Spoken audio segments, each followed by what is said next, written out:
আশা করি সবাই ভালো আছেন। আবারও আপনাদের সামনে উপস্থিত হয়েছি নতুন আরো একটি ভিডিও নিয়ে।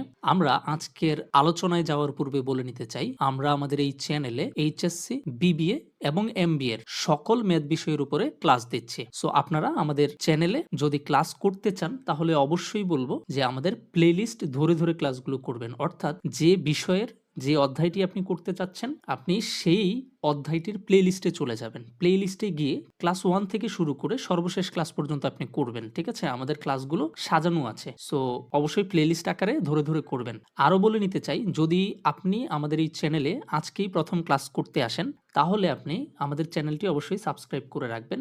অবশ্যই আমাদের ক্লাসটি করার পরে লাইক করবেন এবং ক্লাসটি কেমন হয়েছে কমেন্টের মাধ্যমে জানাবেন। সাথে সাথে আরো বলতে চাই, যদি আপনারা আমাদের এই শীটটি নিতে চান, অর্থাৎ যে শীটটি দিয়ে আমরা ক্লাস করাচ্ছি, তাহলে আমাদেরকে কমেন্টের মাধ্যমে জানাবেন।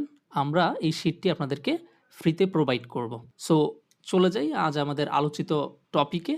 আজ আমরা আলোচনা করব অনার্স প্রথম বর্ষের প্রিন্সিপালস অফ অ্যাকাউন্টিং নামক বিষয়ের একটি অধ্যায় নিয়ে। সো আজ আমরা যে টপিকটি নিয়ে আলোচনা করব সেই টপিকটি অ্যাকাউন্টিং এবং ফিনান্স ডিপার্টমেন্টে পঞ্চম অধ্যায়ে আছে। পঞ্চম অধ্যায়ের নাম হচ্ছে merchandising operation and accounting system. কত নম্বর অধ্যায় আছে? 5 নম্বর অধ্যায় আছে। আবার যারা ম্যানেজমেন্টে পড়েন তাদের এই অধ্যায়টি আছে অ্যাকাউন্টিং ফর মার্চেন্ডাইজিং অপারেশন নামে 3.1 যে অধ্যায়টি আছে সেটিতে আছে। ঠিক আছে? ওকে। সো আমরা এই অধ্যায়টির উপরে ইতোমধ্যেই 2টি ক্লাস দিয়েছি, তারই ধারাবাহিকতায় আজকে আমাদের তৃতীয় ক্লাস। সো আজকে আমরা এই অধ্যায়টির আরো 2টি টপিক নিয়ে আলোচনা করব। আর সেই 2টি টপিক হচ্ছে মোট পদ্ধতি বা গ্রস মেথড, আরেকটা হচ্ছে নিট পদ্ধতি বা নিট মেথড। সো এই দুইটা দ্বারা কি বোঝানো হয় আমরা আজকে এটা জানবো, এই দুইটা পদ্ধতি কি কি। সো এই দুইটা পদ্ধতি বুঝার জন্য আমরা এখানে টাকার পরিমাণ নিয়েছি এবং এখানে একটা শর্ত দিয়েছি আমরা। ঠিক আছে? এই যে এখানে একটা শর্ত আছে, আশা করি আপনারা এই শর্ত দ্বারা কি বুঝায় আপনারা জানেন। তারপরেও আমরা একটু আলোচনা করব যে এটা দ্বারা কি বুঝায় আর এর ফলে মোট পদ্ধতি এবং নিট পদ্ধতিতে কি প্রভাব ফেলে সেটা আমরা দেখব। ওকে। সো আমরা আগে মোট পদ্ধতিটা একটু দেখে নেই। ঠিক আছে?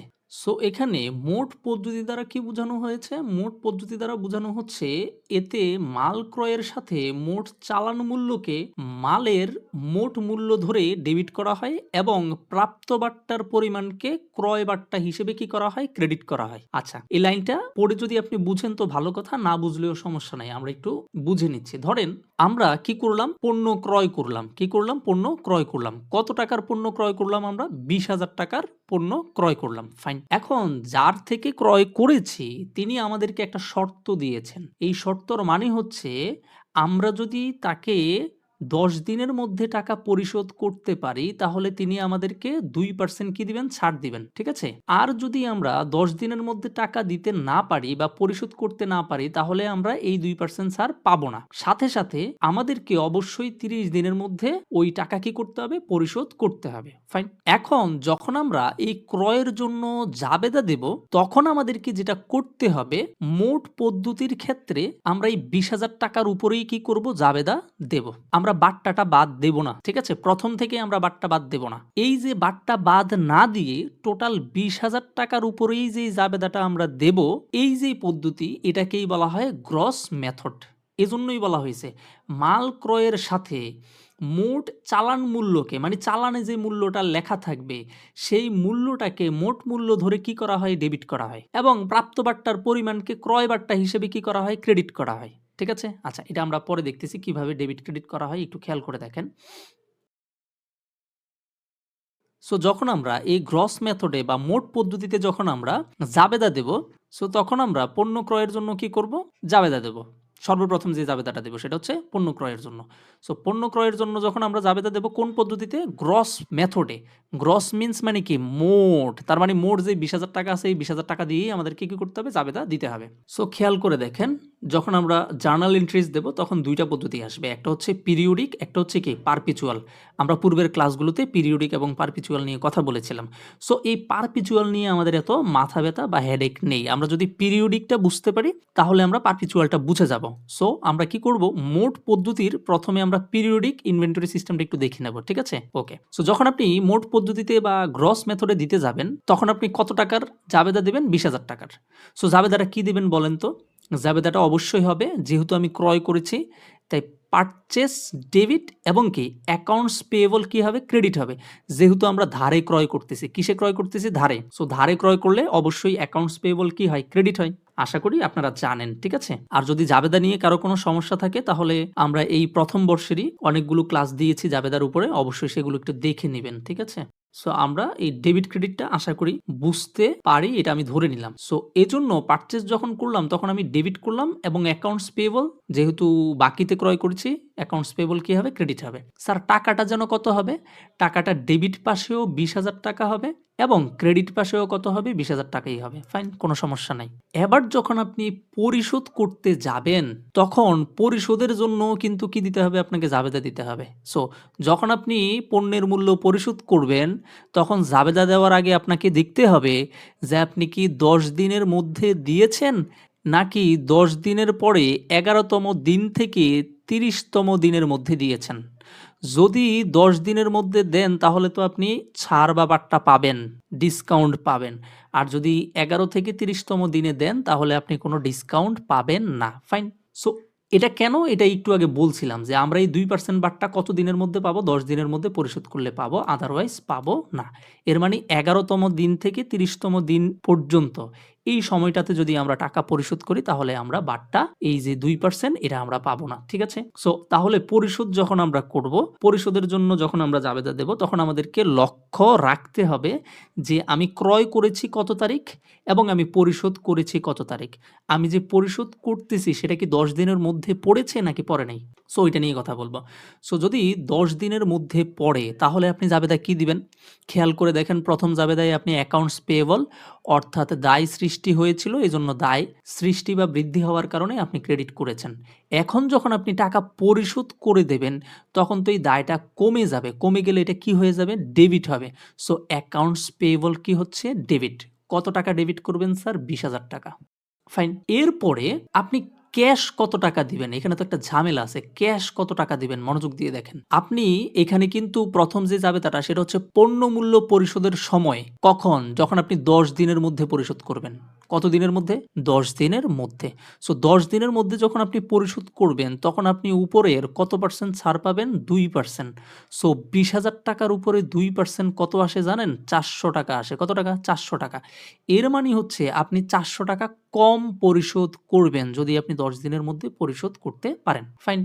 সো আমরা দেখতে পাচ্ছি যে ১ম জাবেদায় আমরা ধরে নিলাম যে ১০ দিনের মধ্যে আমরা টাকাটা পরিশোধ করেছি। তার মানে আমি একটা বাট্টা পাবো অবশ্যই। তাহলে এই পারচেজ ডিসকাউন্টটাকে আমরা কি করব? ক্রেডিট করব কত টাকা? ৪০০ টাকা। কারণ এটা এক ধরনের আমাদের আয়। কারণ যখন আমি বাট্টা পাচ্ছি তখন এটা আমার জন্য কি? আয়। সো আয়টাকে আমরা কি করব? ক্রেডিট পাশে নিয়ে যাব। খেয়াল করে দেখেন তো তাকে দেওয়ার কথা ছিল কিন্তু ২০,০০০ কিন্তু আমরা পারচেজ ডিসকাউন্ট পাইছি ৪০০ অর্থাৎ এই ৪০০ টাকা আমার দিতে হবে না। তাহলে আমরা বিক্রেতাকে কত টাকা পরিশোধ করব?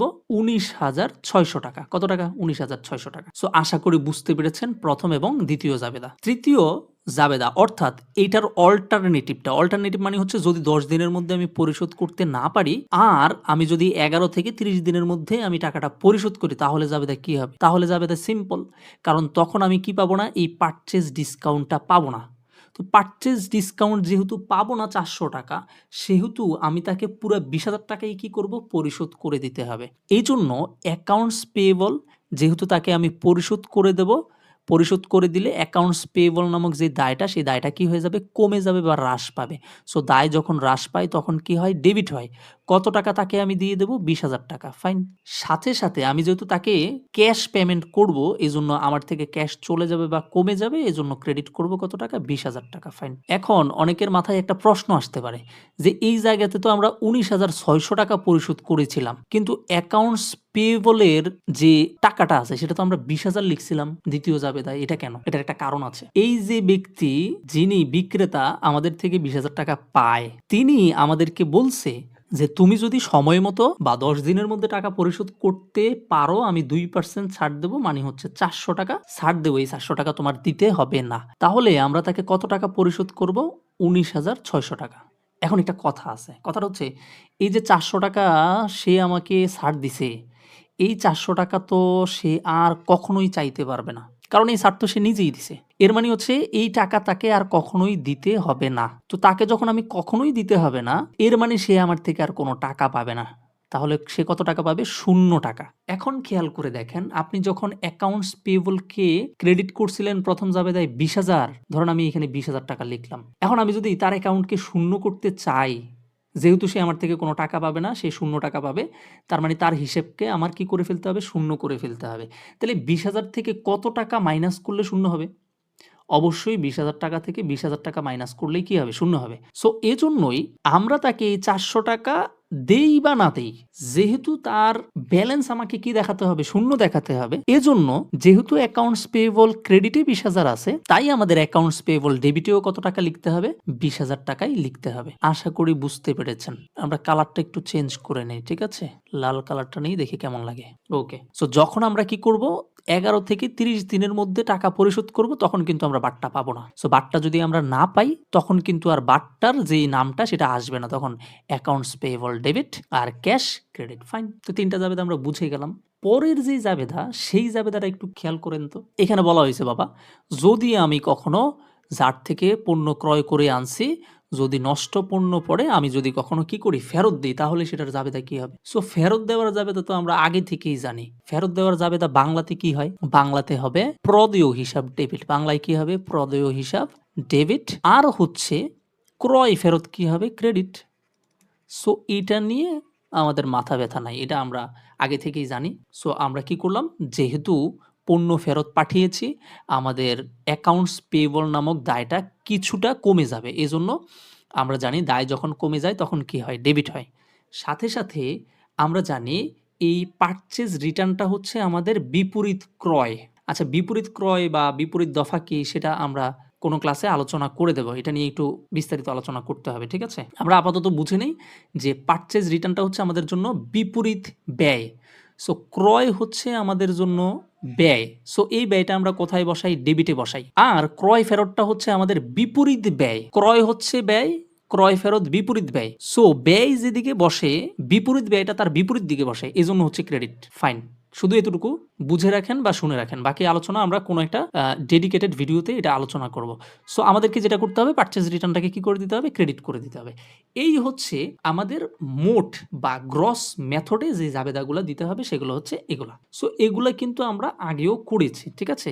নরমাল জাবেদা। কিন্তু আজকে আমাদের মোট পদ্ধতির সাথে, সাথে এই নিট পদ্ধতিতেও আমরা দেখতে হবে যে কিভাবে জাবেদাগুলো দিতে হয়। সো এইজন্য আমরা এটাকে একটু ভালো করে বুঝে নিলাম, ঠিক আছে? সো এখন আমরা এই নিট পদ্ধতিতে যাওয়ার আগে এখানে মোট পদ্ধতির পারপিচুয়াল ইনভেন্টরি সিস্টেমটা আমরা একটু বুঝে নেব, ঠিক আছে? কারণ পিরিয়ডিকটা যদি আমরা বুঝি, পারপিচুয়ালটা বুঝতে আমাদের বেশি সময় লাগবে না। আমরা একটু পাশে দিয়ে কিছু মুছে নেই। সো মুছে নিলে আমাদের জন্য সুবিধা হবে, হ্যাঁ? ওকে। সো এই জায়গাটা শুধু মুছে নেই, তাহলেই হবে। আশা করি এটা বুঝতে পেরেছেন। আমি এটা মুছবো না, রেখে দেবো। এখন খেয়াল করে দেখেন, এই পিরিয়ডিক আর পারপিচুয়ালের মধ্যে পার্থক্য কি ছিল?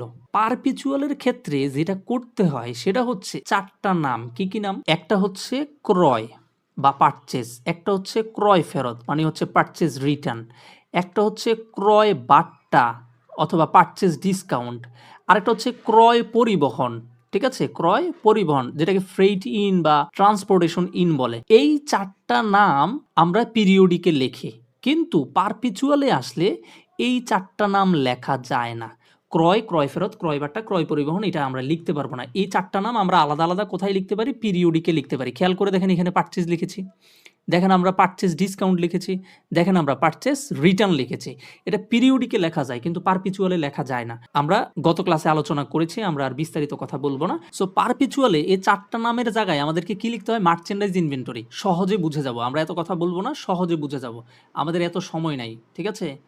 আমাদের কথা বলে সময় নষ্ট করার মতো সময় নাই। জাস্ট আমরা যেখানে একটু বিস্তারিত বোঝা দরকার সেখানে বিস্তারিত বুঝবো, যেখানে বিস্তারিত বোঝার দরকার নাই সেখানে বেশি কথা বলার দরকার নাই। খেয়াল করে দেখেন, এখানে পারচেজ আছে। কি আছে? পারচেজ আছে। সো পিরিয়ডিকে পারচেজ, কিন্তু পারপিচুয়ালে পারচেজ না লিখে কি লিখতে হবে আমাদের? Merchandise inventory. বাকি অ্যাকাউন্টস পেয়েবল আছে, এখানেও অ্যাকাউন্টস পেয়েবল হবে, এটা নিয়ে মাথা ব্যথা নাই, শুধুমাত্র পরিবর্তন হবে এটা। এখানে খেয়াল করে দেখেন, এই যে পারচেজ ডিসকাউন্ট আছে, পারপিচুয়ালে গেলে এটা মার্চেন্ডাইজ ইনভেন্টরি হয়ে যাবে। আর বাকি উপরের 2টা নিয়ে কোনো ঝামেলা নাই। আবার এটার মধ্যেও কোনো ঝামেলা নাই, দেখেন এটা যেভাবে আছে এইভাবে। কিন্তু এখানে দেখেন পারচেজ রিটার্ন আছে। সো পারচেজ রিটার্নের জন্য কি লিখতে হবে? Merchandise inventory. কারণ আমরা বলছিলাম 4টা নামের জায়গায় আমরা পারপিচুয়ালে কি লিখবো, মার্চেন্ডাইজ ইনভেন্টরি লিখবো। কার কার জায়গায়, ক্রয়ের জায়গায়, ক্রয় ফেরতের জায়গায়, ক্রয় বাট্টার জায়গায়, সাথে সাথে ক্রয় পরিবহনের জায়গায়। এই 4টা নামের জায়গায় আমরা যখন পারপিচুয়াল ইনভেন্টরি সিস্টেমে জাবেদা করতে যাব, তখন এই 4টা নামের জায়গায় আমাদেরকে লিখতে হবে মার্চেন্ডাইজ ইনভেন্টরি। সো আশা করি আপনারা বুঝতে পেরেছেন। সো আমরা এতক্ষণ পর্যন্ত আলোচনা করলাম মোট পদ্ধতি, ঠিক আছে? এখন আমরা আলোচনা করব নিট পদ্ধতি অথবা নিট মেথড। সো আমরা নিচে এই নিট পদ্ধতিতে চলে আসছে, ঠিক আছে? সো আমরা উপরে আলোচনা করেছিলাম যে মোট পদ্ধতিতে আমরা কি করব, আমরা বাট্টাটা বাদ দেব না, আমরা সম্পূর্ণ টাকাটা প্রথমে লিখব, অর্থাৎ সম্পূর্ণ টাকাটা দিয়ে আমরা কি করব, জাবেদা করব। সো এখন আমরা যখন নিট পদ্ধতিতে জাবেদা দেব, তখন আমাদেরকে যেটা করতে হবে সেটা হচ্ছে প্রথমেই আমাদেরকে বাট্টাটা বিয়োগ করে দিতে হবে। কি করে দিতে হবে, বাট্টাটা বিয়োগ করে দিতে হবে। সো ওইখানে টাকাটা কত ছিল, টাকাটা ছিল আমাদের 20,000, ঠিক আছে? আর আমাদের শর্ত কি ছিল, শর্ত ছিল 2, 10 আর হচ্ছে নেট 30 বা N30, অর্থাৎ 10 দিনের মধ্যে যদি টাকাটা পরিশোধ হয় তাহলে আমরা 2% বাট্টা পাবো, আর যদি 10 দিনের মধ্যে পরিশোধ করতে না পারি তাহলে আমাদেরকে অবশ্যই 30 দিনের মধ্যে টাকাটা পরিশোধ করে দিতে হবে। সো যখন আমরা মোট পদ্ধতি করেছিলাম তখন কিন্তু এই 20,000 টাকা দিয়েই আমরা কি করেছিলাম, জাবেদা দিয়েছিলাম। কিন্তু নিট পদ্ধতিতে কিন্তু 20,000 টাকা দিয়ে জাবেদা দেওয়া যাবে না। নিট পদ্ধতিতে যেটা করতে হবে সেটা হচ্ছে এই মোট যে ক্রয় মূল্য আছে সেই ক্রয় মূল্য থেকে আমরা বাট্টাটা আগেই কি করে ফেলবো, বাদ দিয়ে ফেলবো, ঠিক আছে? ওকে, সো এখানে সংজ্ঞাটাতে কি বলা হয়েছে দেখেন, এতে পণ্যের নিট মূল্য রেকর্ড করা হয়, অর্থাৎ মোট চালান বাদ মঞ্জুরযোগ্য বাট্টা, অর্থাৎ চালানে যে মোট টাকাটা থাকবে সেটা থেকে আমরা মঞ্জুরযোগ্য বা মঞ্জুরকৃত কি বাট্টাটাকে কি করে দেব, বিয়োগ করে দেব। আর এই মোট চালান থেকে মঞ্জুরযোগ্য বাট্টাটা বিয়োগ করার পরে যে টাকাটা থাকে সেটাকে বলা হয় কি, নিট ক্রয় মূল্য। সো আমরা দেখব নিট পদ্ধতিতে কিভাবে জাবেদা দিতে হয়, ঠিক আছে? সো প্রথম যে জাবেদাটা আমরা দেব সেটা হচ্ছে পণ্য ক্রয়ের জন্য জাবেদা দেব। কিসের জন্য, পণ্য ক্রয়ের জন্য। সো পণ্য ক্রয়ের জন্য আমরা জাবেদা জানি পারচেস ডেবিট হবে এবং অ্যাকাউন্টস পেয়েবল কি হবে, ক্রেডিট হবে। কারণ এখানে যেহেতু একটা শর্ত আছে, এর মানে হচ্ছে আমরা বাকিতে ক্রয় করতেছি। সো বাকিতে যেহেতু ক্রয় করতেছি, আমরা তো নগদ টাকা দিচ্ছি না, তার মানে হচ্ছে সে আমাদের থেকে, সে বলতে বিক্রেতা আমাদের থেকে টাকা পায়। সো যদি কেউ আমাদের থেকে টাকা পায় পণ্যের বিনিময়ে, তখন আমরা সেটাকে কি বলি, অ্যাকাউন্টস পেয়েবল বলি। সো যেহেতু আমাদের দায় বৃদ্ধি পেয়েছে, অ্যাকাউন্টস পেয়েবলকে কি করে দেব, আমরা ক্রেডিট করে দেব। এখন টাকাটা কত আসবে, তাহলে টাকাটা আসবে 20,000 টাকা থেকে আমরা 2%কে বাদ দেব। সো 20,000 টাকার 2% আসে কত, 400 টাকা। কত টাকা, 400 টাকা। সো আমরা যেটা করব 20,000 থেকে এই 400 টাকাকে কি করে দেব, বিয়োগ করে দেব। তাহলে আমাদের টাকা আসবে 19,000 কত টাকা, 600 টাকা। সো এটা ক্রেডিটেও 19,600 এবং ডেবিটেও আমরা 19,600 টাকা লিখব। আশা করি বুঝতে পেরেছেন। সো নিট পদ্ধতিতে আমরা যখনই জাবেদা দেব তখন যেটা করব সেটা হচ্ছে বাট্টার টাকা বাদ দিয়ে তারপরে আমরা জাবেদায় লিপিবদ্ধ করব। আশা করি বুঝতে পেরেছেন। তারপরে আমরা যখন এই টাকাটা পরিশোধ করব, পরিশোধের সময়ে কি জাবেদা দিতে হবে সেটা আমরা একটু দেখে নেই। পরিশোধ কিন্তু 2 সময়ে হতে পারে। 2 সময় বলতে এখানে যে বাট্টার একটা সময় দেয়া আছে যে 10 দিনের মধ্যে যদি আপনি পরিশোধ করেন তাহলে আপনি 2% বাট্টা পাবেন। আর যদি 10 দিনের পরে অর্থাৎ 11 থেকে 30 দিন, এই 11 থেকে 30তম দিনের মধ্যে যদি আপনি দেন আপনি বাট্টার টাকা পাবেন না। সো এখানে আমরা ধরে নিলাম যে প্রথমটা আমরা বাট্টা সময়ের মধ্যেই কি করেছি, পরিশোধ করেছি। সো এটাতে কি হবে জাবেদা, এটাতে জাবেদা হবে দেখেন, প্রথম জাবেদায় আমরা অ্যাকাউন্টস পেয়েবল অর্থাৎ দায় বৃদ্ধি পেয়েছিল এই জন্য ক্রেডিট করেছি। এখন যখন টাকাটা পরিশোধ করে দেব তখন অ্যাকাউন্টস পেয়েবল নামক যে দায় আছে সেটা কি হয়ে যাবে, কমে যাবে। সো সেটা এখন ডেবিট হবে। আগে তো ক্রেডিট ছিল বাড়ার কারণে, এখন কমার কারণে কি হবে, ডেবিট হবে। সো অ্যাকাউন্টস পেয়েবল কি হবে, ডেবিট। ফাইন। আর এখন যেহেতু পরিশোধ করে দিচ্ছি সেহেতু আমরা কি লিখব, ক্যাশ ক্রেডিট। টাকাটা কত হবে, টাকাটা কিন্তু এই 19,600 টাকাই হবে, কারণ সে আমাদের থেকে 19,600 টাকাই পায়। ফাইন, আশা করি বুঝতে পেরেছেন। এখন আমরা দেখব যে বাট্টা সময়ের পরে যদি টাকাটা পরিশোধ করা হয় তখন জাবেদা কি হবে। কারণ আমরা বলছি 10 দিনের মধ্যে যদি পরিশোধ করতে পারি তাহলে হচ্ছে এই দ্বিতীয় জাবেদাটা আমরা দেব। আর যদি 11 থেকে 30তম দিনের মধ্যে আমরা দেই তখন কিন্তু আমরা বাট্টাটা পাচ্ছি না। ঠিক আছে? সো বারটা যেহেতু পাচ্ছি না, সেহেতু আমাদেরকে যেটা করতে হবে, আমাদের জাবেদায় একটু চেঞ্জেস আসবে। চেঞ্জটা কি আসবে দেখেন, যখন আমি ১০ দিনের মধ্যে পরিশোধ করতে পারবো না, অর্থাৎ ১১ থেকে ৩০ দিনের মধ্যে পরিশোধ করব, তখন আমরা কিন্তু ওই যে বাট্টাটা আগে থেকেই বিয়োগ করে বসিয়েছিলাম ১৯,৬০০, সেই ১৯,৬০০ টাকা কিন্তু এখন আমি পরিশোধ করতে পারবো না। আমাকে টোটাল টাকা ২০,০০০ টাকাই পরিশোধ করতে হবে। কারণ আমি তো ১০ দিনের মধ্যে টাকাটা পরিশোধ করি নাই। এজন্য জাবেদা হবে অ্যাকাউন্টস পেয়েবল কি হবে? ডেবিট। সো অ্যাকাউন্টস পেয়েবল কিন্তু ১৯,৬০০ ই হবে। ঠিক আছে? আচ্ছা, আরেকটা যেটা সেটা হচ্ছে পারচেজ ডিসকাউন্ট লস্ট। এর মানে হচ্ছে যেই ডিসকাউন্টটা আমার পাওয়ার কথা ছিল সেই ডিসকাউন্টটা আমি পাচ্ছি না। যেহেতু পাচ্ছি না, সেহেতু এটা আমার কি হয়ে গেছে? লস্ট হয়ে গেছে। ১০ দিনের মধ্যে যদি দিতাম, এটা আমার নেওয়ার সুযোগ ছিল যে ৳৪০০ আমি ছাড় পেতাম, বা আমি ওই যে বিক্রেতা আছে ওই বিক্রেতাকে আমি ৳৪০০ কম দিতে পারতাম। এখন তো সেই সুযোগটা আমি কি করলাম? হারিয়ে ফেললাম ১০ দিনের মধ্যে টাকাটা না দিতে পেরে। এজন্য এখানে লস্টের জায়গায় আমরা লিখব ৳৪০০। কত টাকা? ৳৪০০। তাহলে আমি টোটাল ক্যাশে পরিশোধ করব কত? টোটাল ক্যাশে পরিশোধ করব ৳২০,০০০। কত টাকা? ২০,০০০। আশা করি বুঝতে পেরেছেন। এখন তাহলে প্রশ্ন করবেন যে এই ২ টা জাবেদা কি একই অঙ্কে দিতে পারবো কিনা? না। যদি ১০ দিনের মধ্যে পরিশোধ করি তাহলে এই জাবেদাটা দিতে পারবো। এইটা আর দেওয়ার দরকার নাই। আবার যদি ১০ দিনের মধ্যে পরিশোধ করতে না পারি, তখন এটা দেওয়ার দরকার নাই। কোনটা দেব? এইটা। ঠিক আছে? আশা করি বুঝতে পেরেছেন। তারপরে ৩ নাম্বার জাবেদায় আমাদের পণ্য ফেরত যদি আসে তাহলে আমরা কি জাবেদা দেব সেটা নিয়ে বলা হয়েছে। ঠিক আছে? সো পণ্য ফেরতের জাবেদা আমরা আগে থেকেই জানি। এটা নিয়ে এত চিন্তা করার কিছু নাই। সো আমরা জানি পণ্য ফেরত যদি আসে তাহলে অ্যাকাউন্টস পেয়েবল কি হবে? ডেবিট হবে। কারণ যার থেকে আমি পণ্য ক্রয় করে এনেছি সে আমার দায় ছিল। অ্যাকাউন্টস পেয়েবল ছিল। সো সে যেহেতু আমার দায় ছিল, এখন যখন আমি তাকে পণ্য ফেরত দেব, যত টাকার পণ্য আমি তাকে ফেরত পাঠাবো, ওই অ্যাকাউন্টস পেয়েবল আমার তত টাকা কমে যাবে। ঠিক আছে? সো যখন অ্যাকাউন্টস পেয়েবল বা দায় কমে যায় তখন ডেবিট হয়। আর এখানে যেহেতু পণ্য ফেরত দেওয়া হলো, এইজন্য আমরা বলবো পারচেজ রিটার্ন কি হবে? ক্রেডিট। ক্লিয়ার? পারচেজ ডেবিট হয় আর পারচেজ রিটার্ন ক্রেডিট হয়। তার কারণ হচ্ছে পারচেজ রিটার্ন হচ্ছে বিপরীত দফা। ঠিক আছে? অথবা বিপরীত ব্যয়। এজন্য এটা কি হবে? ক্রেডিট হবে। আচ্ছা, বিপরীত দফা বা বিপরীত ব্যয় কি? এগুলো নিয়ে আমরা পরবর্তীতে কোনো একটা ক্লাসে আলোচনা করব। ফাইন।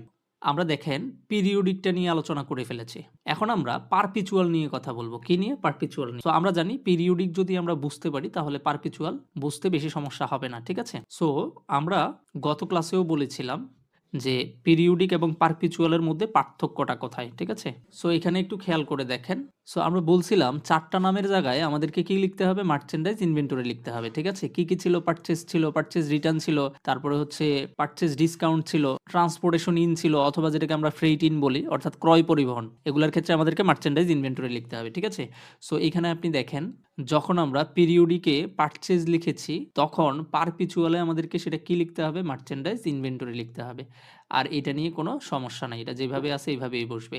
এখানে খেয়াল করে দেখেন এই জাবেদাতে কোনো সমস্যা নাই। পিরিয়ডিক যেভাবে আছে পারপিচুয়ালেও সেভাবেই হবে জাবেদা। এখানে একটা জিনিস খেয়াল করেন, এখানে কি আছে? পারচেজ ডিসকাউন্ট লস্ট আছে। সো আমরা জানি পারচেজ কথাটা থাকলেই সেখানে আমরা মার্চেন্ডাইজ ইনভেন্টরি লিখব কোথায়? পারপিচুয়াল ইনভেন্টরি সিস্টেমের মধ্যে। ঠিক আছে? ফাইন। বাকি কোনো কিছুতে সমস্যা নাই।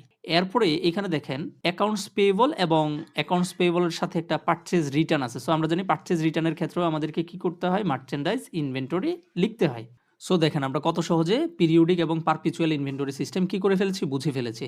সো আশা করি বুঝতে পেরেছেন যে আমরা যখন অঙ্ক করতে যাব তখন আমাদের যদি পরীক্ষায় মোট পদ্ধতি এবং নিট পদ্ধতির কথা বলা থাকে, ঠিক আছে? তাহলে আমরা কিভাবে জাবেদা দেব, এবং মোট পদ্ধতি, নিট পদ্ধতির যে পিরিয়ডিক পারপিচুয়াল আছে তখন আমাদের কোথায়, কোথায় একটু পরিবর্তন আসবে সেটাও আমরা দেখে নিয়েছি। সো আশা করি ক্লাসটি বুঝতে পেরেছেন। এই ক্লাসটার আরও একটু অংশ বাকি আছে, সেটা আমরা পরবর্তী ক্লাসে দেব, কারণ এমনিতেই ক্লাসটি অনেক বড় হয়ে গেছে। আশা করি আমাদের ক্লাসগুলো আপনাদের উপকারে আসছে। যদি আমাদের ক্লাসগুলো আপনার উপকারে এসে থাকে, অথবা আপনি যদি ক্লাসগুলো বুঝতে পারেন, তাহলে অবশ্যই কমেন্টের মাধ্যমে জানাবেন। ঠিক আছে? অবশ্যই বন্ধুদের সাথে শেয়ার করবেন আর আমাদের চ্যানেলের সাথে অবশ্যই থাকবেন। সো আগামী কোনো ক্লাসে আবারও আপনাদের সাথে দেখা হচ্ছে। ততক্ষণ পর্যন্ত সবাই ভালো থাকেন, সুস্থ থাকেন। ধন্যবাদ।